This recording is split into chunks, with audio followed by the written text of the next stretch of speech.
One does not have to be a combat soldier or visit a refugee camp in Syria or the Congo to encounter trauma.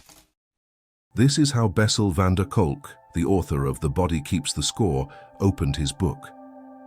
Trauma is closer than we think. It lives in our homes, our schools, our hospitals, and sometimes even in the silence of a childhood bedroom. Trauma doesn't just live in our memory, it resides in our bodies. It's about what happens inside us as a result. When something unbearable occurs, like an accident, violence, neglect, or even years of feeling unseen, our brain and body switch into survival mode. A soldier returning from war can hear a car backfire and instantly feel like he is under attack again. An adult can feel paralyzed by fear from something as simple as a smell, a sound, or a phrase that reminds them of childhood. The past doesn't stay in the past.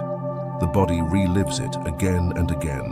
And this is the central truth of The Body Keeps the Score. Our bodies remember what our minds try to forget. One of the first times modern science truly confronted trauma was with Vietnam veterans. When American soldiers came back from Vietnam, the world saw it up close. They were supposed to be heroes returning home. Instead, many were trapped in invisible battles. These men returned home with haunted eyes, restless nights, and bodies that carried wars long after the fighting stopped. For them, a simple act pushed them into survival mode. Crowded streets felt like ambushes, and nightmares became more real than daylight. They weren't just remembering explosions, they were reliving them. Families watched their sons, husbands, and fathers drift into violence, numbness, or despair. Society at first blamed them for weakness, poor character, or not being able to move on.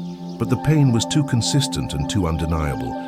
What they were really facing is what researchers call post-traumatic stress disorder. Trauma didn't just leave a scar on memory, it left fingerprints on the brain itself.